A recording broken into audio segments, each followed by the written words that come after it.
Alright, welcome back to another episode of Grow the Earth. I'm Tommy. Today we're out here in the garden and we're going to be talking about watering. Now I see a lot of questions, especially on Facebook and in other places, of how much should I water? How often should I water? You know, am I overwatering? Am I underwatering? And the best answer I can give you is maybe. The whole reason that watering is such a big thing and is so confusing is because it really matters on how your soil is.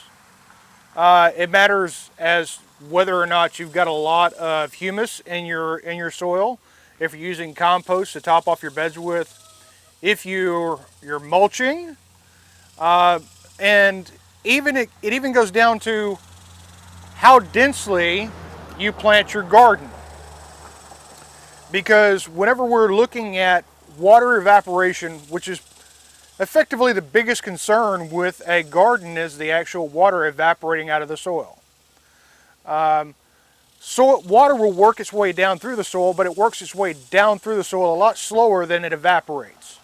Especially with, here in 9A, we're in the dog days of summer to where we're up in the 90s right now, and conserving water in your soil is like #1 priority.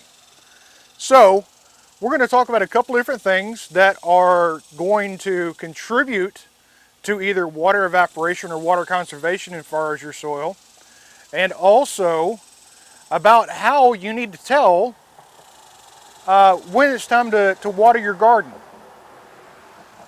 So the first thing first that we need to talk about is the actual makeup of your soil. Now, our garden beds here are probably mostly compost at this point, because at the end of every growing season, and that means summer and fall, we pull up all the plants that are done and we top off the beds with a compost. And that's simply what we do. We just amend with compost and we put down fertilizer where we're going to plant. So with that, we have a lot of humus that is in our soil every time we top off with compost. So we tend to have almost like a layer of mulch on the top of our beds that helps us to conserve that water and to keep it in the soil where we want it. Also, if you've watched any of the other videos and you've seen how we plant, and I'll take you around here in a moment and show you, we plant very densely. If you can see these green beans here, there's probably a dozen green beans here, but they are planted very, very close together to where the soil is actually shielded from the sun by all the vegetation. And that allows the water that we put underneath these to not be evaporated out of the soil by the sun. If you can see our okra over here, even they are packed in relatively tight, and that's mostly to shield the soil and keep the sun from just baking all of the water out of the soil. Now you also have another thing that is, you can mulch your beds. Once you get everything planted and everything starts to come up, you can come in behind that with a mulch. And mulch, I would urge you guys to use a hardwood undyed mulch. That's going to give it the best chance for breaking down, and it's also going to not add any extra chemicals to your soil through the dyes that most of these companies put in to their mulch to make it look pretty. So what that does is that actually makes a hard cover over the top of your soil, and it helps to keep that moisture down in your soil so that it doesn't evaporate by the sun. The good thing about mulch is that wood will heat up, but it also acts as kind of like a layer of insulation. So it keeps the soil underneath cooler, and it also keeps the sun from baking that soil and just removing all the moisture out of it can. The other thing is, if you are Starting out by watering deeply, you will have to water less. Watering deeply is something that you have to do from the start. If you have been watering very shallow and then you start to water deep, your plants are going to suffer. Because watering deeply makes your plants go down into the soil column to get the water that they need. And if you have been watering shallow, you have very shallow roots, and if you start watering deeply, then your plants are going to suffer because they don't have the root system to pick up the water down deep where the water's at. And they're going to suffer for quite a bit with a lot of foliage because they're going to have to start concentrating on putting roots down deeper to get more water. Whereas if you start out watering deeply, the plant's roots are already there, and then it will begin to grow foliage from there. And it will receive a lot less stress because 4 or 5 inches down in your soil column, the water tends to stay there a lot longer than in the upper 1 to 2 inches of soil. So with watering deeply, there's not really a technique to it, but it's more of knowing how much is enough. Now I'm going to do a quick demonstration here. I'm going to show you about watering deeply and what watering shallow looks like. Alright guys, so right down here in front of me we have a bed that has not been watered. We're actually going to succession plant some more bush beans in this area, but since there's not any plants here, we don't water this. So if you can look, it's fairly dry most of the way down.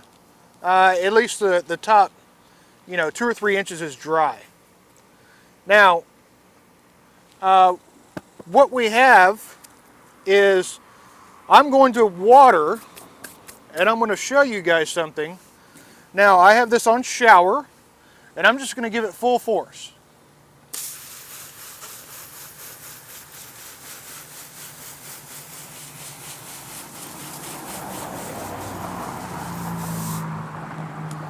Now, by looking at this looks wet, this looks watered. But I'm going to bring you in closer and I'm going to show you something that is going to change your mind as to whether or not this is watered. This is the area I just watered, that you just saw me water on camera. And what I'm going to do is I'm going to take my finger and I'm going to dig down. Now, if you look at that soil less than a ½ inch down, that is powder dry. Now, if you look at the top of the soil, see, this is perfectly dry. This is wet. But once you move that top layer of soil out of the way, that's dry. Now, I know this is kind of an extreme demonstration because I didn't water very much. But what I'm just simply trying to demonstrate here is soil takes some time for the water to soak in. And if you don't give it enough water in order for all the layers to absorb water going down, you end up with big plants with very shallow roots that will not stand up to the summertime heat. The plants end up suffering because the water where their roots are at, which is in the top couple of inches of soil, is all dried out from the heat. Especially if you're planting according to the back of your seed packets. Those are meant for commercial farmers and they are not meant for your home gardener. And if you leave a lot of room in between your plants, you're going to end up with a lot of drying out and you're going to have a hard time keeping those plants watered. The more soil that you can cover with foliage by planting your plants close enough together, the less you're going to have to deal with water issues. The less you're going to have to water. The healthier your plants will be, because a plant only knows what the temperature is by the soil temperature. So if you can keep them in cooler, moist soil, they think it's cooler outside. They don't know it's 104. Now, you will have some other evidences of that extreme heat, which will be sun scald on your leaves, and the leaves may be tending to curl because of the intense heat. But the plant itself, as far as its roots, will be nice and cool, and it will continue to grow well for you.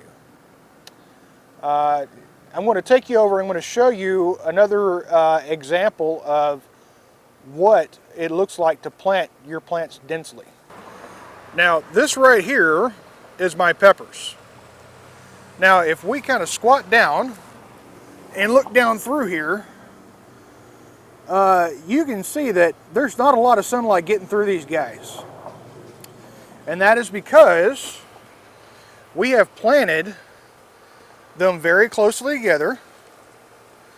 And even now, with the temperature that's getting up there, we have very few gaps in the soil here for any sun to get through. Now, we did just have a pretty good strong wind come through here that actually broke some of the limbs of these plants, and we do have a couple more gaps than what we had just a couple of days ago. But what this tends to do is, of course, most of this bed is still going to have plenty of moisture in it because the sun is not beating down and baking the water out of the soil. Now, I know that was kind of an extreme demonstration, but now you're going to ask me, well, Tommy, then how do I know how much to water? And what I would tell you is there are two methods to figuring out if you need to water or not. One is you buy this tool right here. This is going to measure the moisture in your soil, and you'll be able to tell at what depth you have moisture at. The second one is a little more kind of old school, I would say, and that is your finger. If you take your finger and you stick it in your soil up to your knuckle, and if your finger comes out dry, which that would be 2 inches, if your finger comes out dry, then that means that you need to water. Because if at 2 inches you are powder dry, then that means more than likely at 3 inches you barely have any moisture at all, and at 4 inches you probably have just a little bit more moisture than that. So if you can stick your finger in up to your bigger knuckle here, which on most people would be about 2 inches, if that comes out dry, then you need to water. Now, when I say you need to water, when you water, I want you to water until the point that there is water standing on your bed, and then let it soak in.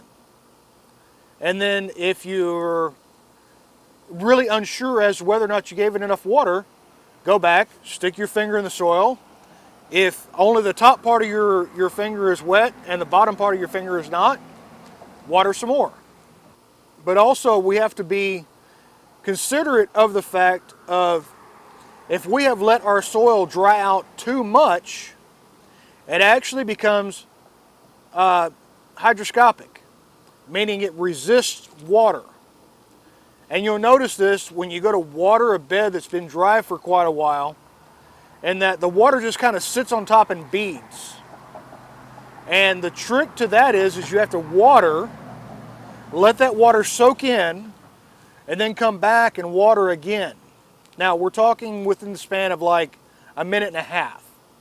And usually what I'll do is if I have a bed that I haven't planted in a while, and since we're not planting in it, I'm not watering it, I will start at one end of the bed and go across it and water it to where I have water standing on top, and start letting that soak in. And usually by the time I get to the other end of our bed, which is about 20 foot long, and I come back to the start, this has already soaked in, and I can now go in and start watering again, going back the same direction. Now I know this is a lot of talking for watering. Watering seems very simple, but it can be very very complicated to an extent. And the last thing that we need to consider whenever watering is, what are we watering? Because an okra plant doesn't have the same water requirements as a cucumber, or as a tomato, or as a melon. Some vegetables are very water hungry, like a watermelon. Watermelons are very, a watermelon, a cantaloupe, those plants are very water hungry.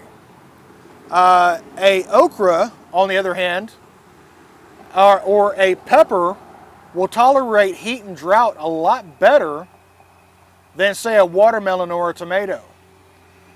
Usually if you're not watering your tomatoes enough, the evidence will be right there in your face immediately. But with an okra will deal with a drought, a lack of water, a lot better than those other plants I mentioned. So we have to consider that. What plant are we looking at? You know, does it need more water? Does it need less water? And again, for some people this is not going to be very revealing, because I haven't really given a concrete answer. There are, you know, when I first started gardening and I was looking at how much should I water, I was looking for, hey, you need to give your plants, you know, a gallon of water a week. But what does a gallon of water coming out of the end of a water hose look like? So it's, you know, that's the standard answer you'll see, is most plants are going to require 3/4 to 1 gallon of water per week. And that would be by out of the end of your hose spigot, from rain, from dew, just every avenue of moisture that you can account for. But what does a gallon of water look like on the ground? And that's a hard thing to explain to somebody. So these are the tips and the tricks that I've found that work best for me, that have kept my garden healthy because of watering. Just a tip, if you have been watering shallowly like this, and you already have plants that are like mine that are big, don't change. If you start watering really deeply and letting your soil get very, very moist and not watering it for a few days, your plants are going to suffer. And unfortunately, there's not really a good way to rectify that except by starting to water deeply and then slowly start adding more time in between your waterings. Because those plants don't have the root system to support that type of watering method. And you know, it's best just to keep doing what you've been doing, and then next season, either in the fall or in the summer, depending on where you're at, try the different method. Try watering more deeply and watering less, you know, putting more days in between watering. With our garden here, whenever it is in the 90s and the hundreds, most times I can go a day or two between watering. And I've seen other people that tell me, oh, I've got to water my garden in the morning and in the evening just to keep my plants alive. Well, my understanding is, well, they're watering very shallow and their water is evaporating and it's not getting taken up by the plants. So guys, as always, there is a godly lesson in everything, especially in a garden. And whenever I think about watering, I think about God watering us. You know, they say that the Word is like a never-ending well of water inside of us. You know, it was told to the woman at the well that if you had the water that I have, you would never thirst. Well, you know, here on earth, and our plants need water, so we have to continually water them. But if you're in the Word and you are staying true to the Word of God, that water inside of you won't dry up. It will continue to water you and continue to hydrate you and feed you if you're consuming that word the way it's expected of you. So guys, as always, I ask you to pray over your family, pray over your garden, and have a great day.